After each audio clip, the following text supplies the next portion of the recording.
Well, yeah, I was brought up in Bournemouth, England, in a typical middle class, sort of middle to upper middle class folks with my mom and dad.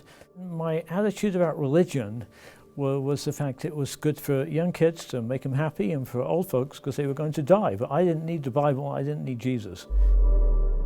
And you know what? I didn't know the gospel. And this is so important to know.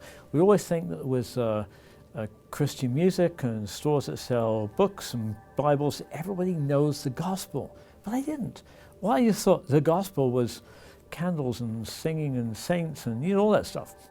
I got a copy of Good News for Modern Man. For the first time in my life, I prayed. I sat in my parents' front living room in Bournemouth, England at the end of January 1976, reading the beginning of Luke, praying as I went through. The only supernatural experience I've ever had, never had one since then, and it was almost like the type or the print on every page became like 6 feet high. And I'm like, wow, I guess I better believe the Bible. And so I guess I need to say, Jesus, I'm a sinner, come and save me and come into my life, and that's how I got saved.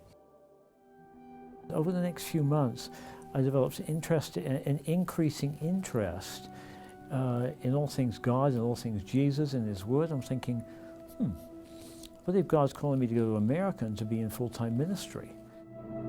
And arrived in Miami, Florida back in 1978 with $50 in my pocket, a one-way ticket, a visa upon which I couldn't work. I didn't know that when God calls you, it means that it could be a calling for right then, or it could be a calling down the road also. So over the next few weeks and months, I got married. I had some part-time jobs, but in the end, my ex-wife and myself came home one day, and the scariest, most humiliating thing out. Every single thing we owned had gone.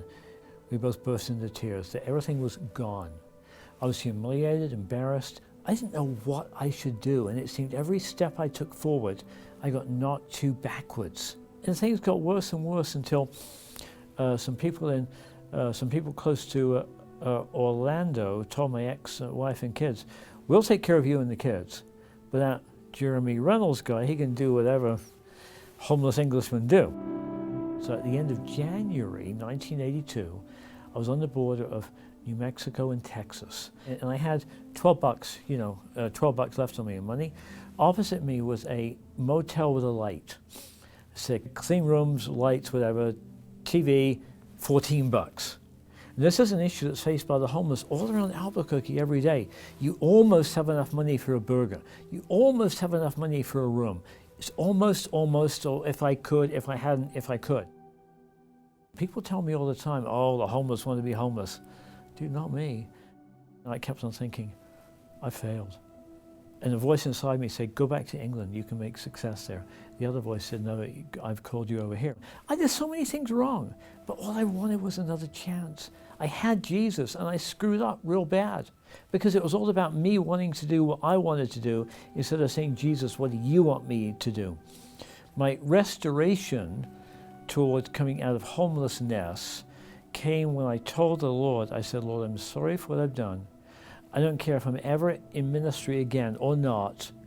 I will ask for money. If you grant me the chance to be in ministry, I will ask to fund the ministry, but I will never ask for money for Jeremy Reynolds again. Next time we see the homeless guy living, just lying down drunk in the street, the issue isn't he's drunk in the street. That's a bad thing. The issue is what unfortunate circumstances have occurred in his life to make him down his life in a bottle. As Christians, we have the golden opportunity to reach out and be the listening ear of Jesus. You be the hands, feet, the ears of the Lord today, so somebody would just be able to spill their guts to you and feel that Jesus Christ cares, loves, and listens.